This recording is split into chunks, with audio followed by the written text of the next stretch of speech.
Civil sociology classes में आप सभी का स्वागत है। तो आज हम लोग बात करेंगे एजुकेशन पे, शिक्षा पे, कि शिक्षा किसे कहते हैं, शिक्षा एजुकेशन किसे कहते हैं। तो हम देखेंगे कि एजुकेशन क्या होता है, शिक्षा क्या होता है। तो सबसे पहले हम इसके मीनिंग को देखेंगे, इसके अर्थ को देखेंगे कि जो शिक्षा है वो कैसे बना है, किन शब्दों से एजुकेशन का निर्माण हुआ है। तो शिक्षा को अंग्रेजी में एजुकेशन कहते हैं, शिक्षा को अंग्रेजी में एजुकेशन कहते हैं। और जो एजुकेशन शब्द है, एजुकेशन जो शब्द है ये लैटिन भाषा के एडुकेटम शब्द से बना है। लैटिन भाषा के एडुकेटम शब्द से मिलकर बना है। एडुकेटम शब्द जो है ये पुनः लैटिन भाषा के ई और डुको शब्द से मिलकर बना है। ई प्लस डुको शब्द से मिलकर बना है। यहाँ पे ई का अर्थ है अंदर से और डुको का अर्थ है बाहर से, यानी कि अंदर की चीजों को बाहर निकालना, अंदर की चीजों को बाहर निकालना।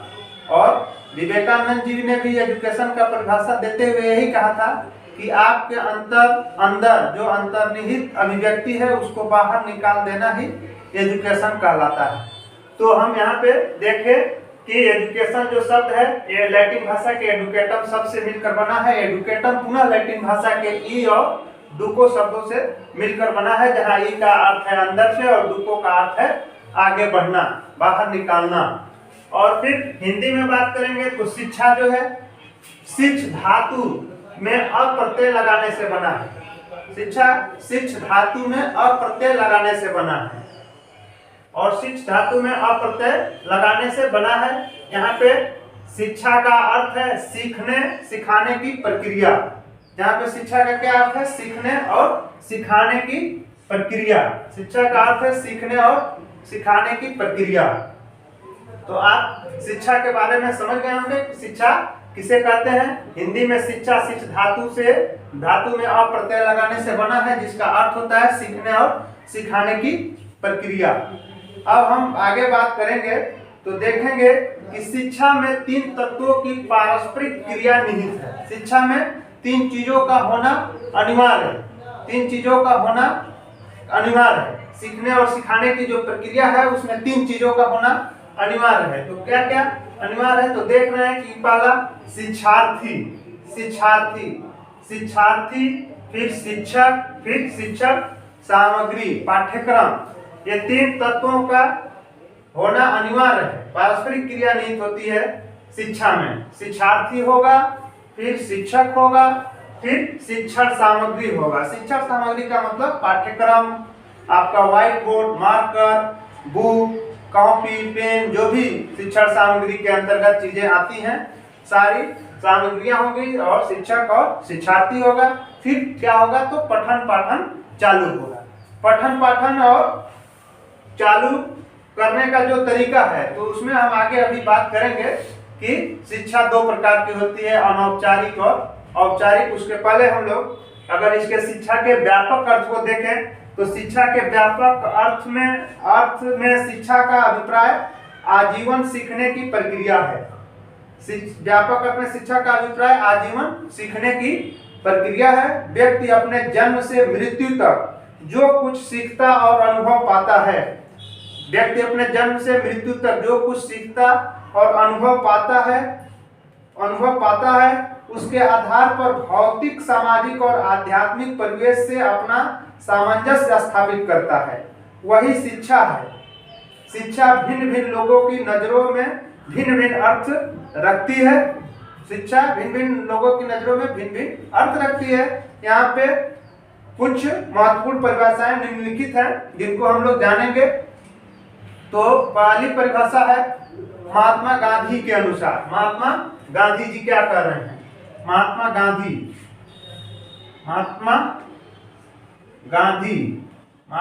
जी क्या बता रहे हैं शिक्षा को। तो महात्मा गांधी जी के अनुसार शिक्षा से मेरा तात्पर्य बालक और मनुष्य के शरीर, मन तथा आत्मा के सर्वांगीण एवं सर्वोत्कृष्ट विकास से है।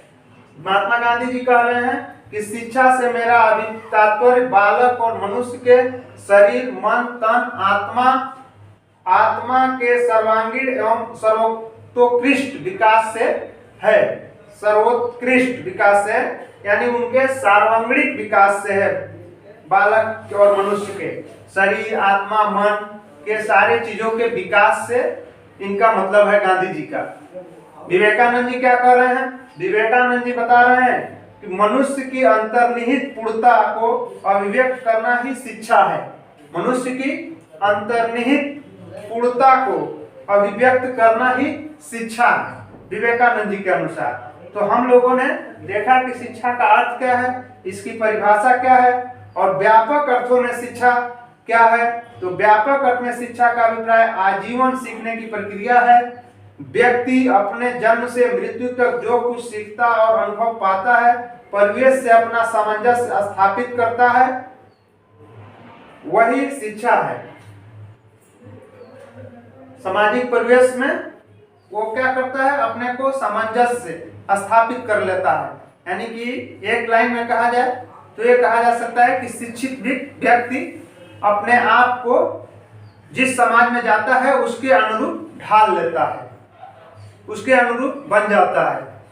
इसलिए एजुकेशन होना क्यों अनिवार्य है? एजुकेशन से ही मनुष्य क्या है? पशु समाज से अलग होता है। अपने आप को मानव समाज पशु समाज से अलग शिक्षा के बल पे ही किया है, बुद्धि के बल पे, शिक्षा के बल पे। तो आगे हम लोग बात करते हैं कि शिक्षा के जो प्रकार हैं। शिक्षा कितने प्रकार के होते हैं? तो शिक्षा 2 प्रकार के होते हैं। शिक्षा 2 प्रकार का होता है। 2 प्रकार का। पहला शिक्षा के प्रकार तो 2 प्रकार का होता है। पहला है औपचारिक शिक्षा,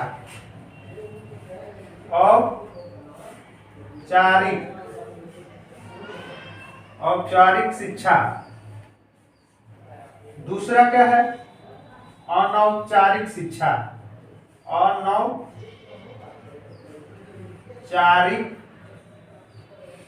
शिक्षा, अनौपचारिक शिक्षा। तो जो औपचारिक शिक्षा है वो क्या होता है? औपचारिक शिक्षा में क्या होता है? तो स्कूल, कॉलेज, यूनिवर्सिटी में जो ज्ञान दी जाती है, यानी कि जो ज्ञान संस्थाओं में हमको प्राप्त होती है, इंस्टीट्यूशन में जो ज्ञान हमें प्राप्त होती है, जहाँ पे शिक्षक, शिक्षार्थी और पाठ्यक्रम सामग्री मौजूद होता है, उस ज्ञान को हम लोग क्या कहेंगे? औपचारिक ज्ञान कहेंगे, औपचारिक शिक्षा कहेंगे। जो स्कूल, कॉलेज और यूनिवर्सिटियों में हमें दी जाती है उसको हम लोग क्या कहेंगे? औपचारिक शिक्षा, जहाँ पे शिक्षक, शिक्षार्थी और शिक्षण सामग्री मौजूद रहता है इस शिक्षा के अंतर्गत, औपचारिक शिक्षा के अंतर्गत। दूसरी जो शिक्षा है अनौपचारिक शिक्षा है। अनौपचारिक शिक्षा हमें कहाँ से प्राप्त होती है? तो ये अनवरत चलने वाली प्रक्रिया है।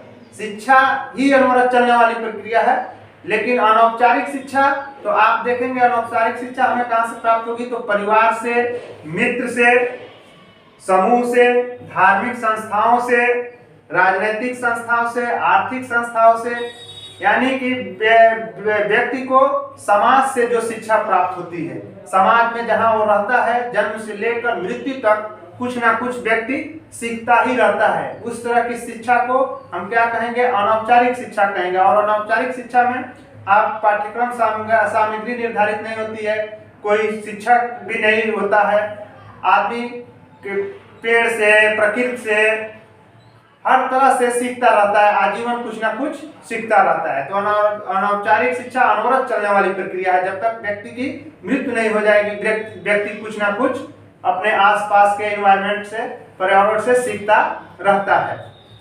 तो शिक्षा के प्रकार को आप लोग देखें। अब हम लोग बात करेंगे शिक्षा का क्या महत्व है। शिक्षा का क्या महत्व है? तो शिक्षा का पहला महत्व क्या है? तो शिक्षा का महत्व देख लें थोड़ा सा हम लोग कि शिक्षा का क्या महत्व है। शिक्षा का महत्व, तो शिक्षा का महत्व में पहला है मानव व्यक्ति के बहुमुखी इतिहास विकास में सहायक। पहला क्या है? मानव व्यक्तित्व के बहुमुखी विकास में सहायक। मानव व्यक्तित्व के बहुमुखी विकास में सहायक, मानव व्यक्तित्व के बहुमुखी विकास में सहायक। दूसरा क्या है, अच्छे नागरिकों के निर्माण में सहायक, अच्छे नागरिकों का निर्माण होता है। शिक्षा के द्वारा क्या होता है, अच्छे नागरिकों का निर्माण, अच्छे नागरिकों के निर्माण में सहायक। तीसरा क्या है, व्यवहारिक ज्ञान के विकास में सहायक। तीसरा क्या है, व्यवहारिक ज्ञान के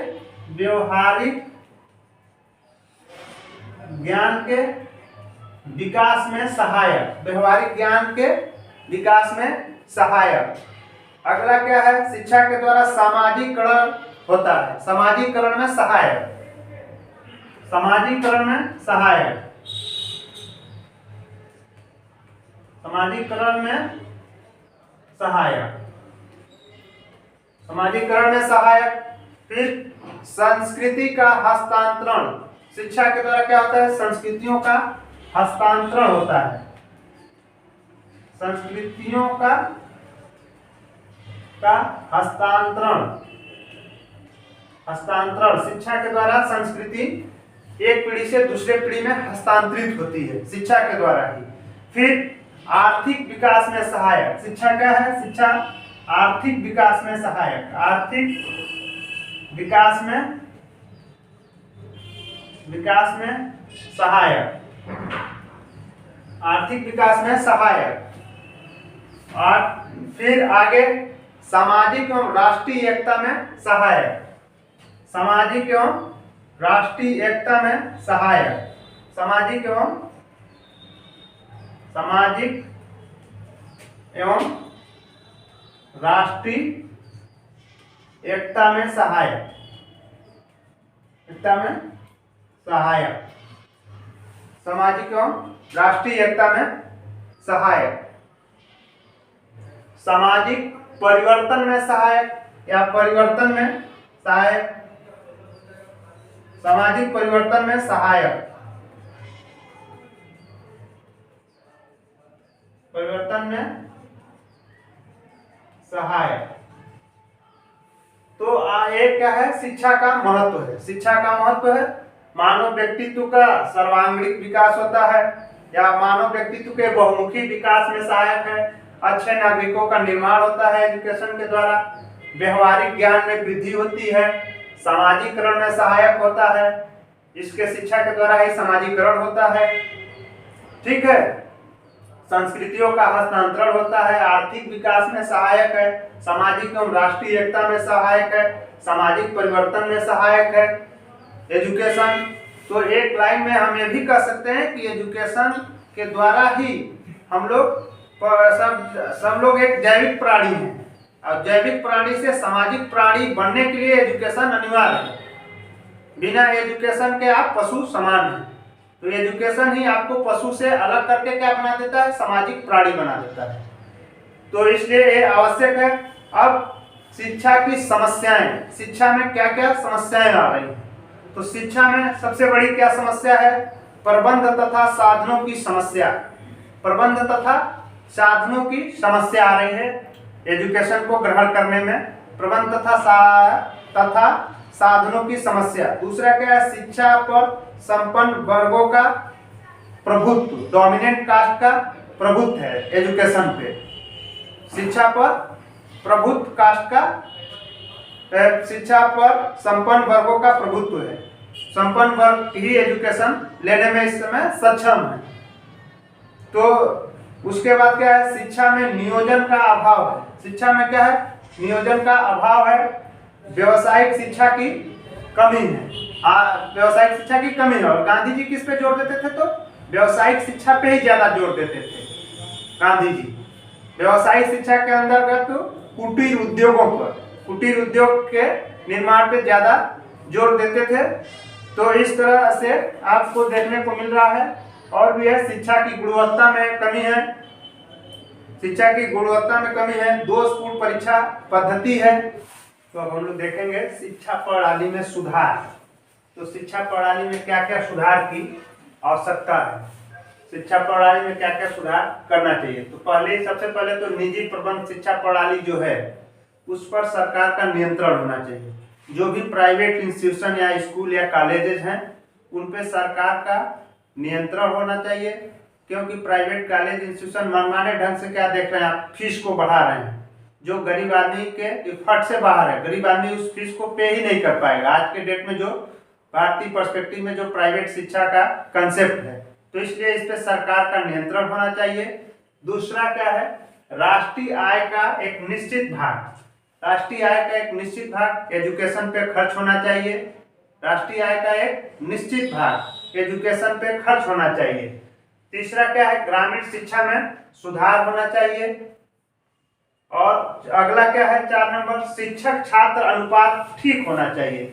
शिक्षक और छात्र का जो अनुपात है वो ठीक से होना चाहिए। आप किसी विद्यालय में देखेंगे तो छात्र नहीं है, शिक्षक भरे पड़े हैं, किसी में इतने ज्यादा छात्र हैं, शिक्षक नहीं है। तो शिक्षक और छात्रों का अनुपात क्या होना चाहिए, ठीक होना चाहिए, ठीक ढंग से होना चाहिए। शिक्षक प्रशिक्षण परीक्षण होनी चाहिए, शिक्षकों की परीक्षण होनी चाहिए, शिक्षक का प्रशिक्षण कराकर उनका भी परीक्षण होना चाहिए और उनकी जवाबदेही भी तय होनी चाहिए। क्या होनी चाहिए, शिक्षक का जवाबदेही भी तय होनी चाहिए। उसके बाद से क्या है, शिक्षा रोजगार परक होनी चाहिए। शिक्षा क्या है, रोजगार परक होनी चाहिए। सस्ती पाठ्यक्रम सामग्री, सस्ती शिक्षा होनी चाहिए। जो बाजार में जो शिक्षा से संबंधित पाठ्यक्रम सामग्री है, किताबें, कॉपी, बुक, कलम, ये सस्ती होनी चाहिए। और एजुकेशन भी क्या होनी चाहिए, तो सस्ती होनी चाहिए। अभिभावक को जागरूक करने की जरूरत है, अभिभावक को जागरूक करने की जरूरत है। और शिक्षा में किसी तरह का भेदभाव जात पात या धर्म के आधार पे या वेशभूषा के आधार पे किसी तरह का कोई भेदभाव नहीं होना चाहिए। लेकिन आजकल देखेंगे तो यूनिवर्सिटीज कॉलेजों में ये भी देखने को मिल रहा है, जाति के नाम पे, धर्म के नाम पे भेदभाव होता है। इसको खत्म करने की जरूरत है। तो इस तरह से हम लोग देखेंगे कि और एजुकेशन में खेल को भी प्रोत्साहन देने की जरूरत है। खेल को भी प्रोत्साहन जब दिया जाएगा तो बच्चे आसानी से स्कूल की तरफ आकर्षित होंगे, बढ़ेंगे। तो इन सब चीजों का ध्यान रखना चाहिए शिक्षा प्रणाली में सुधार करने के लिए कि निजी प्रबंध शिक्षा प्रणाली पर सरकार का नियंत्रण होना चाहिए। राष्ट्रीय आय का एक निश्चित भाग शिक्षा पे खर्च होना चाहिए। ग्रामीण शिक्षा में भी सुधार हो, ग्रामीण शिक्षा में व्यावसायिक शिक्षा को महत्व दिया जाए। शिक्षा ऐसी हो जो रोजगार परक हो, शिक्षक छात्र अनुपात ठीक हो, शिक्षक प्रशिक्षण परीक्षण हो और शिक्षा सस्ती हो, पाठ्यक्रम सामग्री सस्ती हो।